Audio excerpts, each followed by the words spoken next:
na frente, que a pecinha da frente do computador estava com problema. A BIOS, é o problema de BIOS. É, a BIOS. Senhores, bom dia, boa tarde, boa noite. A gente vai nesse jeito, né, de fazer lives, né, e construir conteúdo. A Marielle chegou aí, Marielle. A gente vai construindo conteúdo dessa Lei Geral de Proteção de Dados. E hoje, dia 19/1/2023, às 9h12, a gente está iniciando a nossa primeira live do ano. E ela chega com uma mudança. A nossa pauta hoje é essa mudança que a gente vai estar colocando agora. E, na sequência, a Marielle vai estar falando sobre transferência de dados de forma internacional. E eu acho que deve se adaptar também à transferência de dados entre controladores, né, que vai acabar acontecendo, mas com uma complexidade menor quando for nacional e uma complexidade maior quando for internacional, porque realmente envolve outros mundos, né? O que a gente está propondo de mudança agora?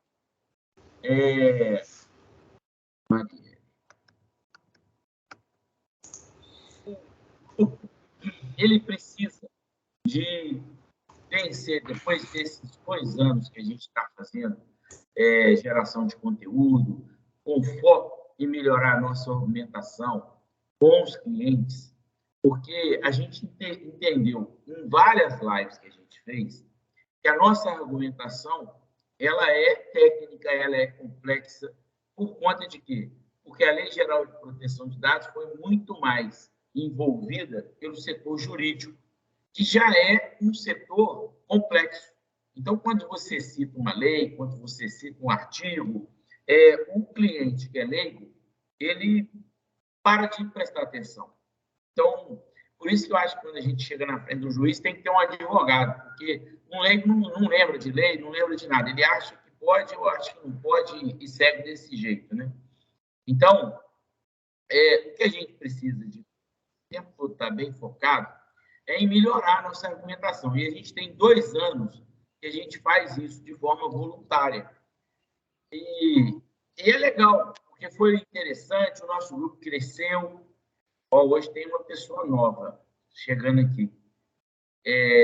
Ela vai estar falando aí, mas eu acho que é Xerine ou Charine.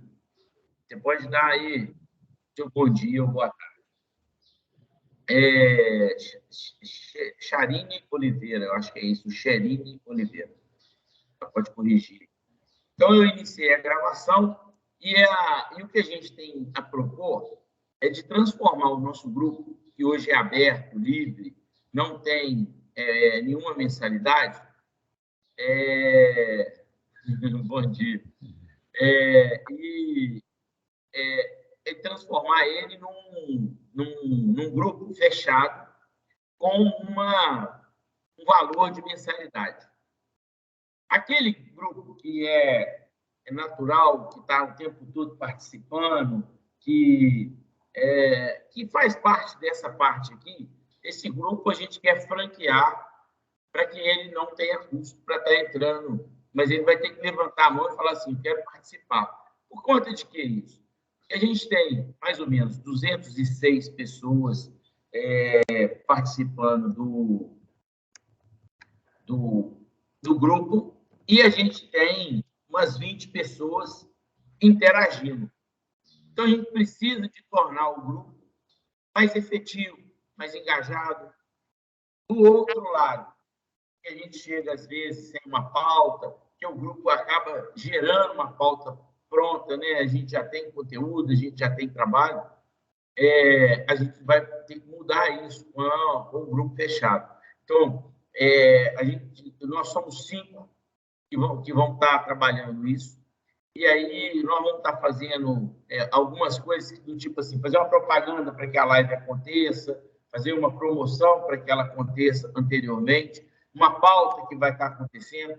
Sempre a gente vai estar buscando alguém para estar falando alguma coisa para contextualizar o plano de discussão, para que a gente, eventualmente, por exemplo, assim, nesses 2 anos, teve quinta-feira que acabou acontecendo meio sem um propósito.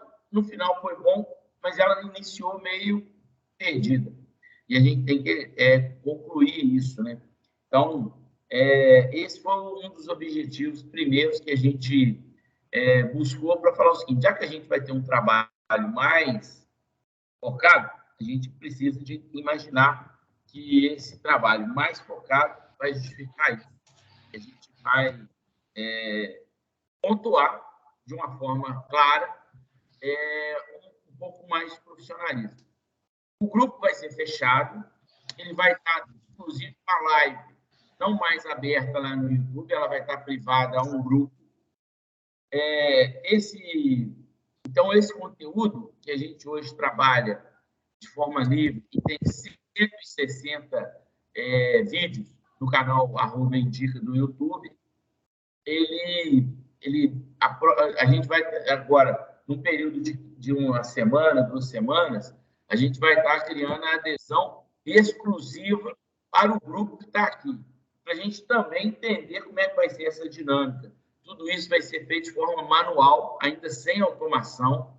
Então, quem levantar a mão vai ter que falar o seguinte: olha, eu quero participar desse grupo fechado. Lembrando que a gente está franqueando para todos os que estão no grupo hoje a isenção de taxa. E aí, assim que a gente fechar esse primeiro lote, a gente vai abrir isso para um contexto genérico, inclusive para o grupo que estava lá de 206.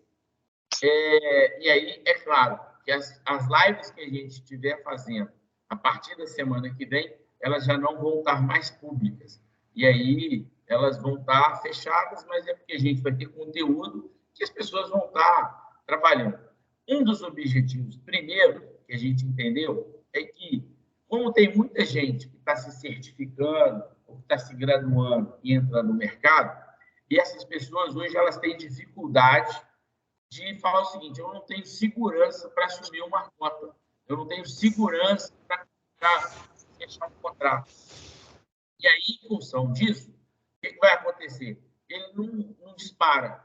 Então, se a gente, com esse grupo, a gente conseguir sinergia suficiente para fortalecer as parcerias e transformar aquelas pessoas que estão sem segurança para elas terem segurança e iniciarem conexões comerciais com clientes ou com potenciais clientes, a gente vai estar fazendo um degrau a mais, né? A gente vai começar a transformar aquilo que é um mercado de certificação num mercado de ajuste direto com clientes.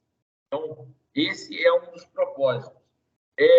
Isso que eu estava falando aqui, hoje ninguém nem levantou o dedo. Alguém acha que isso está impróprio, alguém acha que isso não está correto, que não está legal, que poderia ter uma outra versão?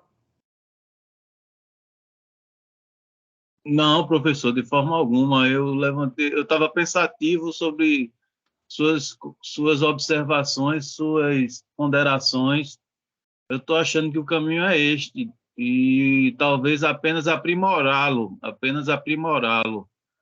Eu acho que o senhor está colocando uma realidade que é premente e que, infelizmente, está retardada e que se precisa recuperar o tempo perdido, digamos assim, de forma figurada. E o que o senhor está querendo colocar é que se torna urgente se formar essa consciência coletiva dos operadores do direito e demais profissionais de outras áreas que se interessem pela temática, para que se possa construir um aparato, para que se possa encontrar essa ponte para talvez nós possamos minorar os efeitos desse abismo que há entre o mercado de trabalho, tanto quanto em relação ao avanço da informática nas empresas, tanto nessa questão, né, do banco de dados, do uso da nuvem, principalmente da ciência da computação, né? e do direito digital, principalmente. E também em ciências afins, que é a questão do... Marielle está propondo a temática do law, do digital law, está interligado. Isso tem uma interface muito direta com o marketing, a área de marketing. O senhor vê que tudo está conectado. A gente não pode hoje se dissociar disso, né, professor? E é o que o senhor está dizendo. E se nós não tivermos essa visão pioneira, que não é nem mais pioneira, deixou de ser pioneira. Ela passou a ser necessária e passou a ser, talvez, até, o que o senhor está dizendo, arcaica. Mas nós estamos vendo isso hoje. Temos essa constatação hoje, e eu só estou apenas observando o que o senhor estava dizendo, o senhor está certíssimo, e eu queria continuar a ouvi-lo, para ver se eu aprendo um pouco mais. Obrigado, Alberto. Eu espero que a gente tenha uma aceitação no grupo, né? E estou vendo aí que você já tem a Marielle aí no seu contato. João? Bom dia, Pedrinho. Bom dia, Marielle. Bom dia a todos aí que eu estou conseguindo enxergar no momento. Seguinte, acho isso muito pertinente e acho que, como você falou, demoramos até um pouco, porque eu aproveitei o final de ano para, entre outras coisas, checar um monte de grupo que eu participava, e eu já não interagia há muito tempo, e fui sair de um monte de grupo, né? Então, às vezes, a pessoa entra para um grupo e começa, depois, por um motivo ou outro, seja qual for, seja por perder o interesse mesmo no assunto, ou não ter gostado do grupo, né? A pessoa acaba esquecendo também de sair do grupo. E esse final de ano eu fiz uma limpeza boa no monte de grupo, inclusive grupos extracurriculares, né? Tipo grupo de música e etc. Porque exatamente por isso. Então, é bastante pertinente, Pedrinho. E minha mão já está levantadinha para continuar. Que ótimo. Não, e a gente, quando pensou nisso, a gente está entendendo que uma vez que a gente se torne um grupo fechado, ele se torne mais participativo, né? Inclusive, que ele vai ter um custo. Quando a gente pensa dessa forma, a gente está entendendo que aquele legado que a gente construiu em 2 anos significa um serviço ou um produto importante, porque as pessoas acreditaram. Tanto que o grupo do LinkedIn, eu até estou impressionado, ontem eu cheguei a conversar isso com o Orosímbono, a gente está com uma taxa de crescimento no grupo do LinkedIn que está até me assustando. Quantidade de gente. E com perfil de aprendiz, estagiário, aluno em graduação, que estão participando do grupo e aí provavelmente estão vir buscar uma experiência que a escola ou a certificação não lhes permite ter. Ô, Alves, pode falar aí. Você tem que abrir o seu microfone, tá? Já abri. Bom dia, Pedro. Bom dia a todos. Muito obrigado pela oportunidade de estar com vocês. Quero iniciar pedindo desculpa, porque eu estou no carro, estava em trânsito de um lugar para outro, mas não queria perder essa reunião. Pedro, quero te parabenizar por essa iniciativa de perceber a tempo e modo a necessidade de se formalizar, de se dar personalidade jurídica a este grupo de médio e longo prazo, porque com isso a temática se organiza em torno dessas 2 colunas principais, que é o jurídico e o técnico, no caso da tecnologia da informação, no caso da privacidade de dados. Eu estou chegando recentemente agora da Europa, fiquei morando lá por 6 meses, encerrando uma especialização na área de GDPR, e um dos principais pilares de privacidade de dados, como você bem disse, se foca muito na área jurídica, é a conciliação entre a compreensão da linguagem técnica, no sentido de tecnologia, no sentido de segurança da informação, que são privacidade de dados e segurança da informação são coisas bastante distintas, é preciso compreender, e a área jurídica. eu, acompanhando um outro colega aí, um outro amigo que estava dizendo aí também, um outro participante, eu estou saindo de um grupo voltado à privacidade de dados, já que estava formalizado, porque eu percebi que se buscava com aquele grupo não o aprendizado em si da temática e o fomento e defesa daquilo que é adequado para a sociedade, adequado para a classe dos profissionais de privacidade de dados, adequado para a própria classe jurídica no que tange a Lei Geral de Proteção de Dados, mas sim se buscava a autopromoção de uma ou duas pessoas. E isso é muito triste. Eu, recentemente, lancei 2 livros, um no Brasil e um lá na Espanha, a respeito de privacidade de dados e sustentabilidade. É um tema que ainda necessita muito fôlego, precisa ser muito explorado, e um grupo formalizado, como você está propondo, vem ao encontro dessa intenção, dessa função social, que é justamente produzir conhecimento, produzir literatura, doutrina e facilitar a vida daqueles que ainda têm dificuldade na implementação dos protocolos e planos de privacidade de dados, conjuntamente com integridade, compliance, porque isso é fundamental. Então, te parabenizo, agradeço a oportunidade de estar nesse grupo e louvo essa iniciativa de formalizar, porque dessa maneira, não só com a questão das contribuições que são necessárias, será possível que esse grupo possa realizar eventos, seminários, workshops e levar isso ao resto da sociedade. Muito obrigado, deixo um fraterno abraço a todos aqui. Que bom. Obrigado, Alves. Eu acho que esse seu registro, como o do Alberto aí, do João, foi importante para essa mudança que a gente está se propondo. O grupo, ele vai, inicialmente, como a gente já sempre tem feito, ele é uma gestão compartilhada, né? Ele tem uma cocriação. Sou eu, o Orozinho e o Dante, mas a Marielle, que levantou a mão e disparou isso, então ela também faz parte desse grupo. E uma pessoa que tem sempre sido muito ativa é uma pessoa aqui da minha cidade, que é o Lucas. Ele, inclusive, já fez uma live técnica e a gente entendeu que ele tinha que estar dentro dessa parte inicial para fazer essa gestão inicial. Nós não estamos ainda com um grupo considerado fechado.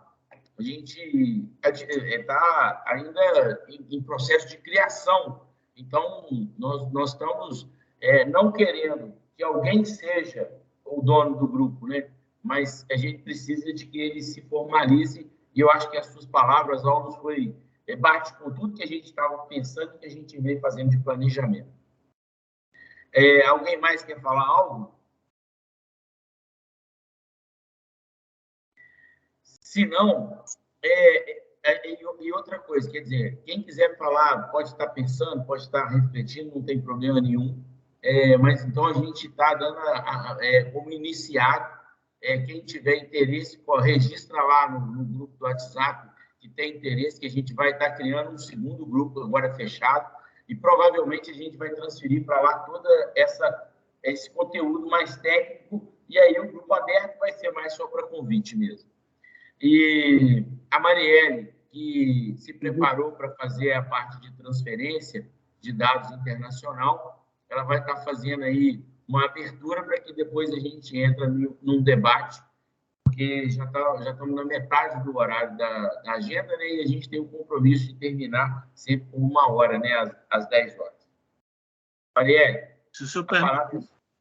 Claro que permite, Alberto.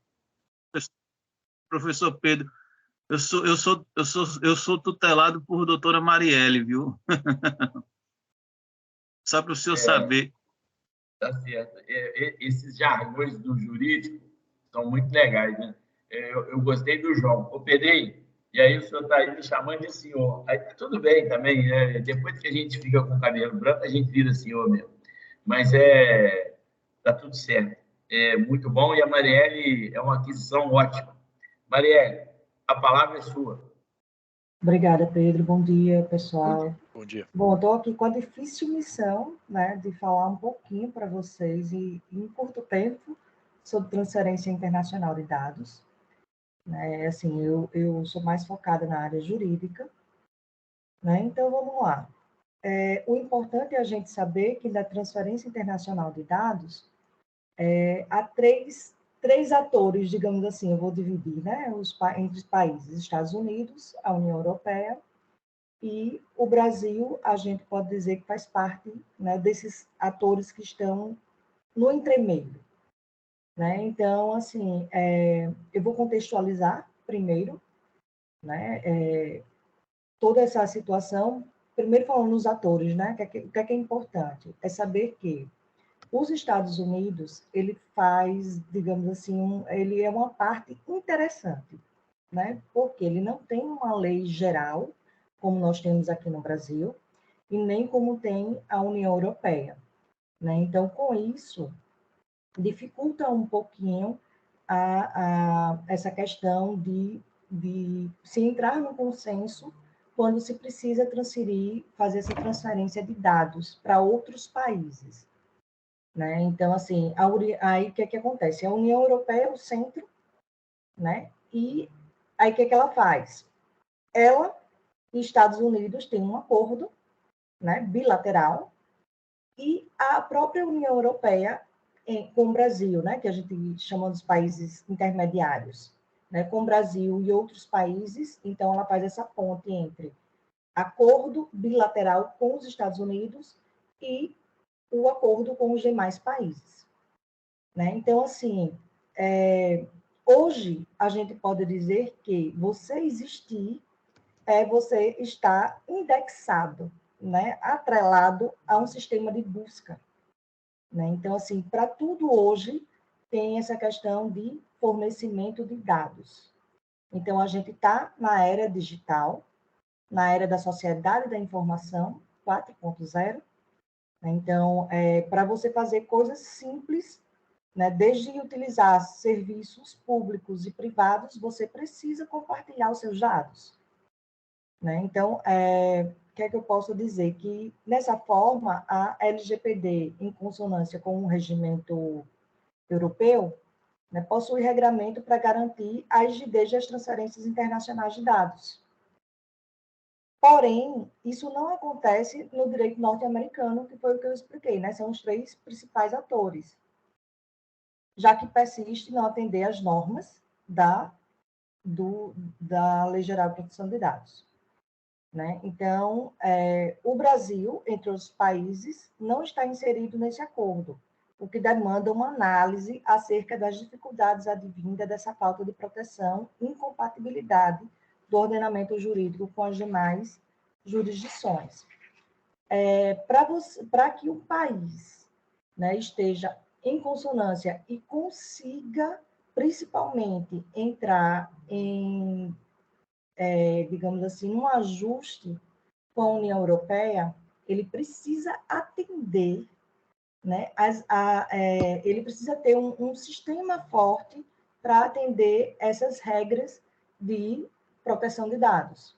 Então, o Brasil, recentemente, né, eu posso dizer que é recente porque a nossa lei de 2018, né, decidiu implementar, trabalhar, né, e formar um ordenamento forte. Então, com isso também há uma abertura de mercado. A partir do momento em que empresas brasileiras estão em consonância com o regulamento geral, né, você pode fazer essas tratativas e recolher dados internacionais. Isso é importantíssimo, porque em questão de América Latina, os únicos dois países que tem reconhecimento europeu que está em perfeita consonância é Argentina e Uruguai. E isso já vem de muito tempo, não é de agora. Né? Então, esses dois países se ajustam perfeitamente ao regramento europeu.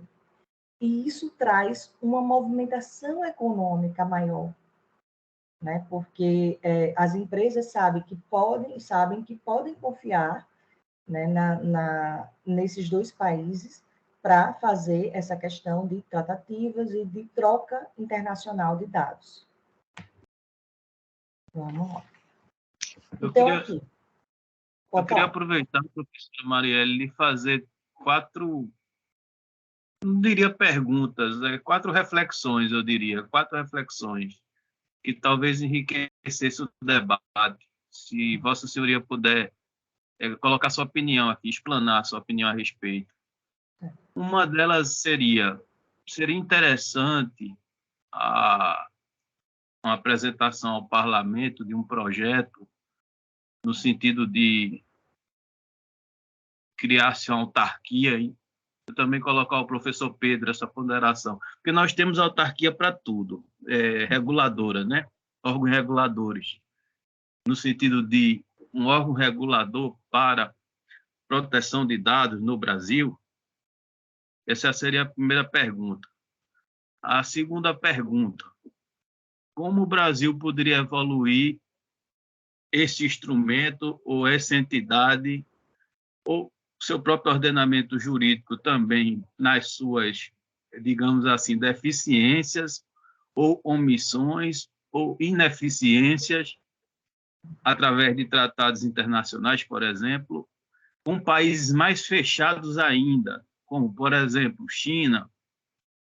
Eu estou dando um exemplo, porque um dos debates que ficou mais em evidência nessa convenção de Davos, em relação à economia multilateral mundial, foi os compromissos firmados pelo nosso ministro da Fazenda. Todos nós sabemos que Dr. Haddad ele fez promessas em relação à reforma tributária e colocou em xeque o desenvolvimento a médio prazo da nossa economia e a confiabilidade da mesma em relação a investimentos internacionais, empresas internacionais que já existem no Brasil há anos e que possam vir a voltar e novas que possam vir a ingressar, principalmente empresas europeias, né? E outra pergunta que eu faço é como seria essa relação que Vossa Senhoria está explanando da legislação, que Vossa Senhoria tão bem entende, em relação ao CDE. Eu acho que esgotei todas as minhas perguntas. Se eu lembrar de mais alguma, eu lhe refaço. Tudo bem, vamos lá. Você deu um pouco do spoiler aí do que eu iria falar, né? Que é essa questão de como melhorar. Então, vamos lá. Já existe autarquia, falando na autarquia, né? Você perguntou. Hoje, antes começou apenas com um movimento, né? E ano passado, ela, que é a ANPD, Associação Nacional de Proteção de Dados, né? Agora ela faz parte da presidência, né? Dos órgãos da presidência da República. E sinceramente, eu nunca ouvi falar. A maioria, pelo menos, que está na área e tal, já tem esse conhecimento, né? Então, assim, a ANPD é importantíssima, desenvolve trabalhos importantes, e ela regula, né? Ela faz a questão de fiscalizatória, ainda está em desenvolvimento, muita coisa para se resolver, mas ela está fazendo essa questão fiscalizatória, de como está a adequação, né, da Lei Geral de Proteção de Dados. Precisa-se de um profissional que interligue as empresas à autarquia, né, que é exatamente o DPO, né, o controlador não, desculpe, o encarregado, né, são tantos nomes que a gente fica, mas é o encarregado de dados, é o DPO que ele faz essa ponte entre a ANPD e empresas. E aí vem a questão que você falou, né? Como melhorar? Como melhorar é uma coisa que eu iria tratar aqui, que é na questão de aperfeiçoar sempre a agência que já existe, né? É uma das coisas, não deixando de lado, claro, a questão ética, a questão psicológica, que para o direito é importante, né? Mas que a gente possa contribuir também com esses pontos, né, para que a agência melhore. Inclusive, ela faz várias perguntas para que as pessoas participem, né, no próprio site.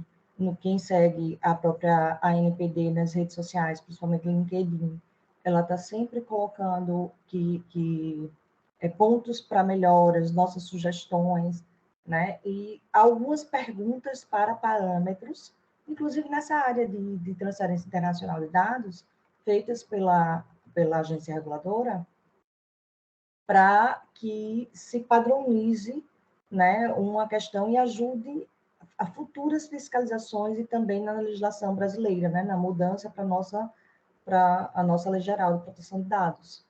Então, isso é importante. Quem puder participar, né, sempre desses questionamentos, puder contribuir, é bem interessante, né? Isso vai ajudar nas futuras legislações ou modificações pertinentes ao tema.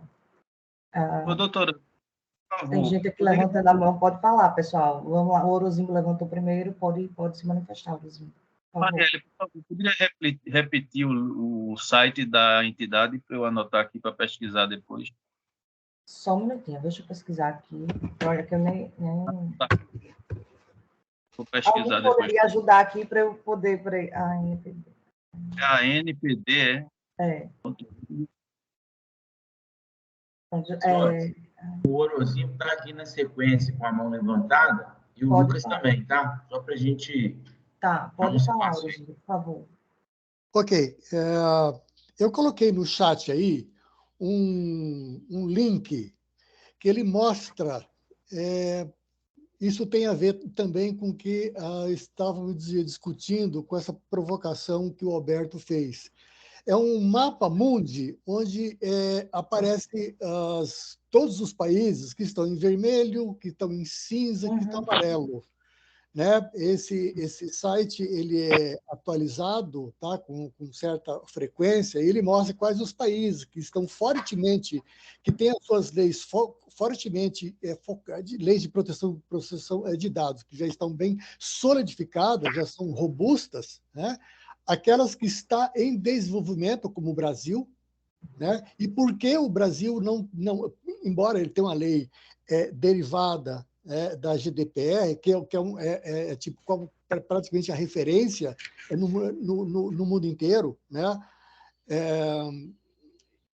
E o Brasil ainda não digamos assim, está equivalente, não tem essa equivalência da União Europeia. Tá? Um dos motivos é que o órgão regulador aqui do Brasil não era uma autarquia, não era um órgão independente, porque até então, como anteriormente não era autarquia, era... Qual era o nome? Era apenas uma associação. Autoridade. Isso, que a autoridade está ligada direto à presidência da República.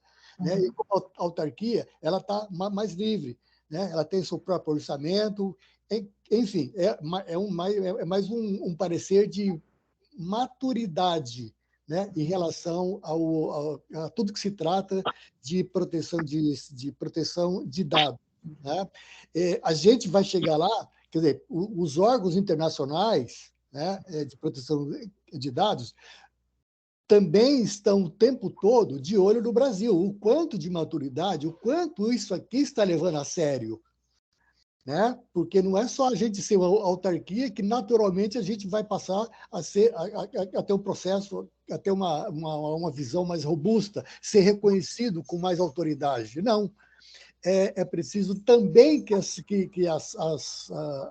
o pessoal de fora reconheça que o Brasil ele tenha também essa robustez, como tem a GDPR europeia. Isso aí é um outro fator interessante. Pode falar, Lucas. Bom dia a todos e todas. Já cumprimentei, mas deve ter alguém que pode ser que entrou após. Apenas o comentário do Orozinho foi muito interessante e uma coisa um detalhe que me vem à memória aqui é o seguinte: exatamente na linha do que o Orozinho disse, inicialmente a ANPD era um órgão da administração pública federal, portanto, ele estava vinculado ao Poder Executivo, a Marielle também disse isso. Posteriormente, nós tivemos a transformação desse órgão em autarquia de natureza especial, que aí já é uma outra categoria, uma outra classificação, tem mais independência, enfim, não está totalmente vinculado ao Poder Executivo, mas é mais ou menos dessa linha. Agora, uma outra questão que eu queria apenas fazer um comentário, e por alguns minutos eu tive que me ausentar aqui, não sei se a Marielle mencionou isso, e se mencionou, já peço desculpas. O tema transferência internacional de dados pessoais, ele tem previsão na LGPD, mas a LGPD, como é uma lei de um conteúdo, a princípio, genérico, né, ela tem algumas lacunas que precisa ser regulamentada, precisa de um detalhamento mais técnico. E o órgão que vai fazer isso, que é uma autarquia especial, vai ser a ANPD. Ela tem o conhecimento técnico para suprir essas lacunas. E deixa eu só confirmar a data aqui, mas, salvo engano, foi maio de 2022, a ANPD abriu uma tomada de subsídios, né? Não sei se a Marielle comentou sobre isso. 18 de maio, Lucas. Isso. E encerrou 30 de 6. Isso. Justamente para ouvir profissionais, o mercado, a academia, né? Sobre o tema e elaborar a regulamentação, né? Que vai trazer todo um detalhamento mais técnico, as regras mais específicas da transferência de dados. Apenas isso. Obrigado. Eu queria só complementar. No livro do nosso saudoso Danilo Doneda, né, eu estava lendo aqui, a semana passada ainda li, eu me lembrei de como o tema hoje era transferência internacional de dados, na página 258 do livro fantástico dele, que é da privacidade e a proteção de dados pessoais, tem uma parte aqui que ele fala, no momento, não podemos identificar normas ou tratados de âmbito internacional e global que se dirijam direta e eficazmente ao problema de proteção de dados pessoais. Temos, sim, uma série de normativas de âmbito nacional, além de instrumentos internacionais restrito a blocos de países. É basicamente isso que a gente estava comentando, né? Essa falta de regulação, que agora a gente deve ter uma resolução, possivelmente isso está previsto para acontecer agora em 2023, né? Já que essa tomada de subsídios que o Lucas estava comentando, que começou em 18 de maio e encerrou 30 de 6, agora tem toda a sistematização de tudo que foi recebido, de todas as sugestões que eles receberam, e a gente espera agora, nesse ano de 2023, não sei se sai nesse primeiro semestre ainda, essa resolução que aí coloca todo mundo na mesma página, porque hoje, realmente, na prática, quando a gente vai fazer a adequação, ainda gera muita dúvida, muita discussão, né? A gente começa a cumprir alguns requisitos e quando você vê a lei, né, está naquele artigo, se não me engano, 33 ou 34, né, que trata de transferência internacional de dados. Né, 33 e seguintes. E aí parece que trava tudo, né? Porque as empresas, elas normalmente nós, o tempo todo, acho que é pertinente a gente lembrar que o tempo todo a gente está tendo contato, a gente está disponibilizando dados, né? As empresas que usam, por exemplo, sistemas de gestão, né? Se usa o Salesforce, está lá para fora, os nossos dados estão lá para fora. Plataformas de armazenamento, Google Drive, fotos, os cursos, né? Sistemas de videochamada, né? Todos são dados que estão em nuvem que, de repente, está lá fora, né? E os dados de redes sociais. Enfim, tem todo um processo aí para a gente... vários dias de discussão aí. Ok, Marielle, desculpa. Nada. Desculpa, o Aulos tinha levantado a mão, Aulos? Tá, por favor. Tá aqui com a mãozinha levantada. Obrigado, Uruzimbo. Apenas para complementar aí a perfeita fala da doutora Marielle, é minha colega, né, doutora Marielle, a respeito do tratamento e da transferência internacional de dados. Na realidade, a gente tem mais dúvidas do que certezas, não é verdade? A academia vem tratando disso, as empresas privadas, os órgãos públicos, mas, sobretudo, eu faço um destaque no seguinte sentido. Na Europa, a GDPR vem tratando desde 2012 dessa temática, e nós desde 2018. Então, nós temos aí um longo caminho a percorrer de maturação da ideia, e aonde eu levanto a bola para qualquer membro cortar, vamos dizer assim, é no aculturamento. Nós temos uma necessidade muito grande de cultura de privacidade e proteção de dados, e, sobretudo, por parte dos controladores, titulares, operadores. Nós precisamos, porque na Europa foi dessa forma. Na Europa houve uma preparação da sociedade, dos titulares das empresas para recepcionar esse tema. No Brasil, como tudo é feito a facão, me permitam essa franqueza, criou-se a Lei Geral de Proteção de Dados e empurrou a goela abaixo dos empresários. E aí o mercado jurídico, porque se falava de uma lei, o mercado jurídico dobrou as mangas e foi igual o lobo na carne para cima dos empresários. Isso assustou o mercado, empurrou os empresários que têm a obrigação de implementar, não é facultativo, é obrigatório. O governo fez isso e sequer deu um benefício fiscal, ao contrário, sequer concedeu um benefício para que ele pudesse se adequar. É claro que a gente sabe, e aí a gente sabe que há medidas sancionatórias, multas pesadas, e o mercado e os profissionais que iriam implantar, que estavam vendendo isso, foram para cima do empresário dizendo: olha, você vai levar uma multa de 50 mil. E esses profissionais sequer sabiam por onde os dados, o fluxo de dados circulava, sequer sabiam quem tratava, quem não tratava, onde se armazenava, sequer tem noção de segurança da informação, que o dado pode estar, por exemplo, num papelzinho na lixeira, como pode estar num banco de dados de uma empresa no Canadá ou na Lituânia. Então, é muito importante que, para se adentrar nessa temática, transferência internacional de dados, a gente faça um recorte em quem está envolvido, se é uma pequena, média ou grande corporação, porque isso faz toda a diferença.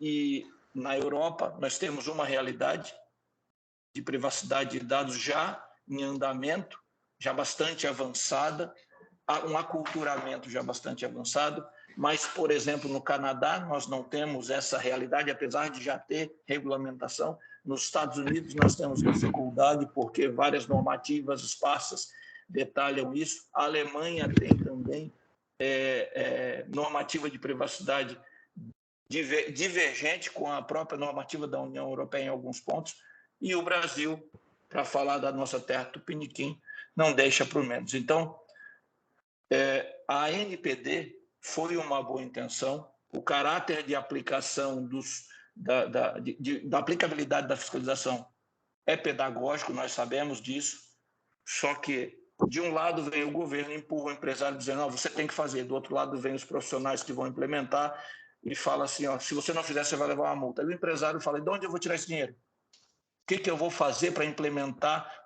para aplicar medidas de coordenação e controle na transferência internacional, no tratamento dos dados, na informação para o titular, nas políticas de integridade, por aí vai.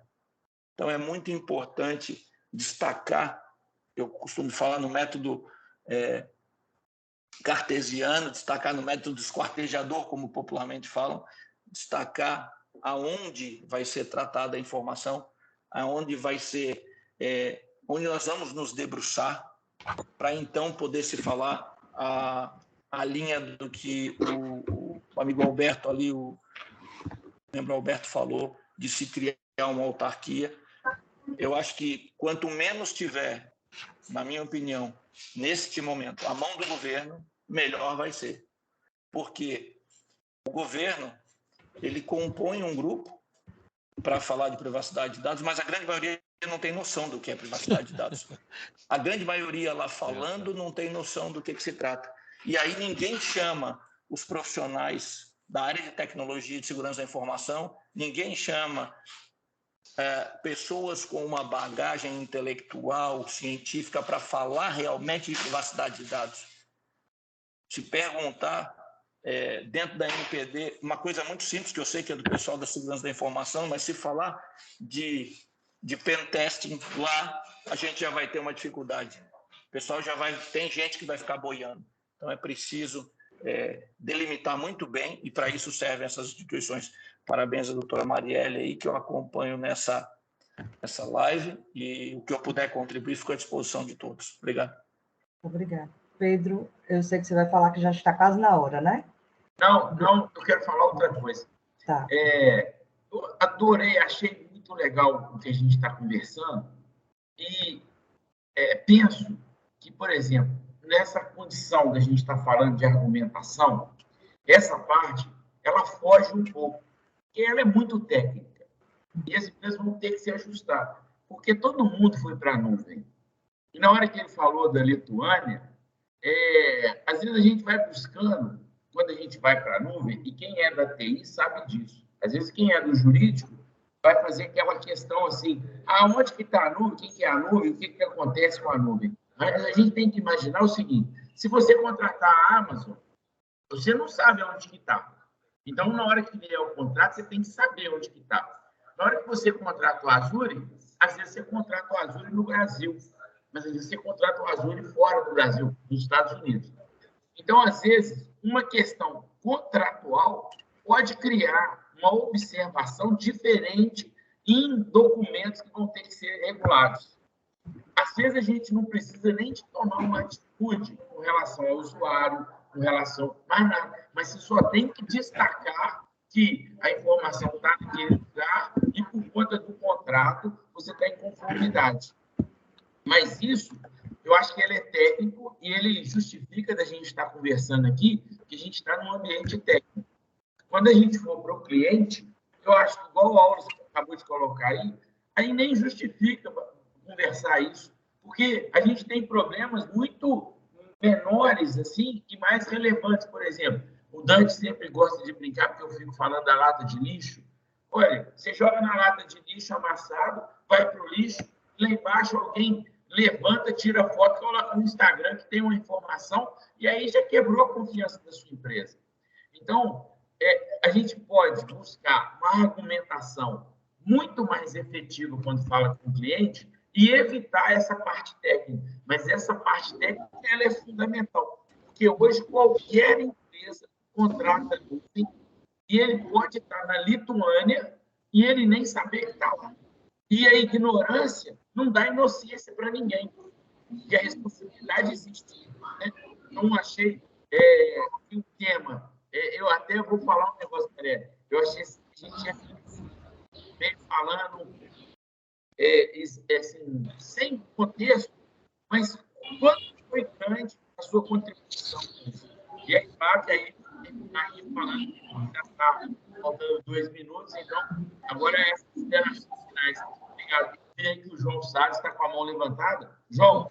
Não, rapidamente. Não, eu só quero falar depois que a doutora Marielle concluir a parte dela. Não quero interromper, não, mas eu queria falar um negocinho. Vou dar até um exemplo sobre a latinha de papel que você falou, latinha de lixo.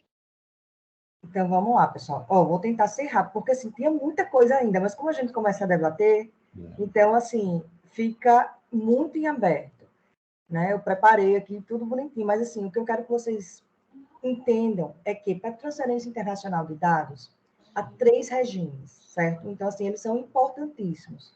Como o tempo está curtinho e eu vou passar a palavra, então, assim, quais são os 3 regimes baseados nessa transferência? O que é que a gente tem que saber?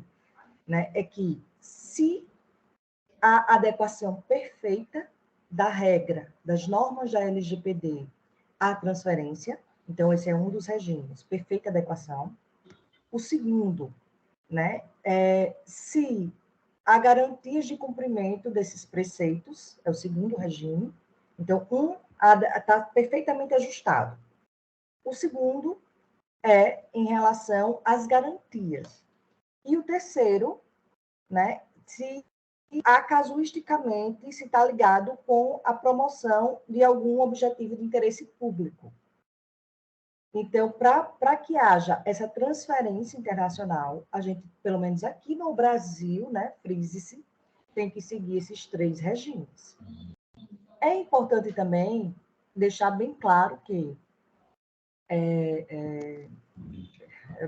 assim, além dos 3 regimes, em que a ANPD tem que estar sempre muito atenta, né? Porque na legislação você deve promover exceções, mas tem que ter muito, mas é muito cuidado com essas exceções.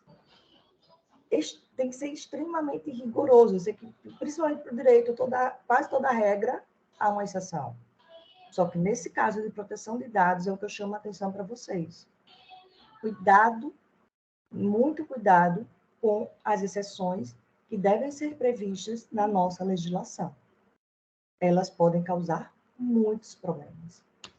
Mas são muitos problemas. Então, assim, Pedro, eu deixo até aqui em aberto, se a gente quiser continuar essa discussão, tem muita coisa ainda dentro desse tema, na parte até jurídica, que eu gostaria de explanar, mas não vai dar tempo. Marielle, a gente pode, na semana que vem, continuar, porque foi rico, inclusive, da interação. E aí também não tem problema nenhum, a gente faz parte 2, está tudo perfeito. Tá? Mais alguém quer falar? Viu, Pedro? Acho que tem 2 itens que a Mariela ainda vai comentar, que eu acho extremamente importante, que são as cláusulas padrão, né, e as cláusulas específicas. Né? Mas a gente pode debruçar um pouco mais sobre isso na próxima. Na quinta-feira que vem. Só deixo 2 artigos aqui, para quem quiser, que são importantíssimos para a transferência. O artigo 5º e o artigo 33, né, da Lei Geral de Proteção de Dados. Esses 2 são fundamentais. Ô, João, você queria falar depois da Marielle, aí depois que você falar, eu vou fechar se ninguém... Não, tá, vou encerrar também, até porque eu estava ouvindo atentamente e gerou-se muito debate. Aí ficou realmente pendente, a doutora Marielle ficou com o assunto pendente para nós aí. Mas, de qualquer maneira, foi excelente, né, a participação de todos. Há essa confusão, nós ainda temos muito para atravessar isso aí. Essa discussão vai esbarrar sempre no que já foi dito aí, que é a cultura. As empresas não têm cultura, o cidadão não tem cultura de privacidade. Tá? Não estou chamando ninguém de ignorante, pelo amor de Deus. Embora tenha certa parte, sim. Mas há esse problema sério. Então, há muita divulgação errada, Então, esse lixo que o Pedrinho gosta de citar, essa semana eu dei um comentário sobre a LGPD, explicando para a minha sogra. Falei, ó, isso é LGPD. Eu falei, mas o que é LGPD na minha casa? Foi porque você pediu para imprimir um negócio do Detran e o papel que foi impresso tinha um monte de receita. Ninguém viu. Quando eu vi, tinha receita de bolo de cenoura. Poderia ser dados altamente sensíveis. Entendeu? Então, eu só tenho que cuidar. Mas como é que eu ia saber que tinha impressora? Tem mais de mês que eu não imprimo nada na minha impressora. Eu falei, pois é, mas estava lá no bafo da sua impressora. E eu fiquei olhando e lendo clandestinamente a sua coisa. Quase divulguei suas receitas de bolo de cenoura. Mas a falta de cultura é o maior problema. Eu estou vendo isso em 2 clientes atualmente. Zero cultura sobre... Mas como é que eu faço? O que me interessa saber que meus dados estão lá na Amazônia, lá no Piauí, lá no Canadá, lá na Turquia? Qual a diferença que isso faz para o meu negócio? Entendeu? Então, assim, é um problema muito sério. Até para você explicar isso de forma didática, é muito complicado. E a diferenciação entre pequenas empresas e médias empresas e grandes empresas também é muito complicado no Brasil. E aí, só para encerrar, eu me lembro quando começou a impressorinha fiscal. Eu fui num curso que eu implantava o sistema naquela época e era o professor da UERJ, o camarada muito bom. O camarada deu uma aula perfeita e o cara foi claro, até botequim vai usar isso. E o que nós vimos que as empresas continuaram sem usar impressora fiscal anos e anos e anos. Né? Hoje nem se usa mais porque é direto via sistema, via XML. Entendeu? Então, assim, é um processo de maturação isso tudo. E obrigado a todos pela participação. Roberto, Eu queria, professor, aproveitar e sugerir para incluir na próxima reunião um link desse assunto que foi colocado por doutor Áureo, o doutor Orozinho, etc., e o senhor também, doutora Marielle, em relação a marcas e patentes, porque eu vejo o INPI como outro instituto muito deficitário, lerdo no Brasil, burocrático. Ficaria essa questão do choque entre o que o professor estava dizendo, o doutor Áureo estava falando há pouco também, se eu não me engano, e se não me engano, o doutor Orozinho também, dados sensíveis, essa questão de se o cliente não sabe onde estão os seus dados, se outro vem patenteia determinado produto, determinado marca e plageia, utiliza outro logo, se poderia ser colocado também nas próximas palestras esse conflito aí e essas consequências. Eu acho que a gente pode trabalhar essa pauta assim, tá, Alberto? Porque agora a gente vai, inclusive, vai estar uma interação maior até para definir as pautas. Mas já vi aqui que a gente já está passando de 10h08, então a gente já passou bem do nosso horário. Na semana que vem a gente vai ter a Marielle dando continuidade e a gente vai avaliar se a gente estende mais uma semana a questão da promoção para esse grupo fechado, e aí todo mundo que tiver interesse se habilite lá através do WhatsApp para falar, porque aí a gente já vai começar a dar andamento nisso. E aí queria agradecer e estou desligando aqui, e aí, na sequência eu vou fazer a foto para a gente poder divulgar. Só um momento.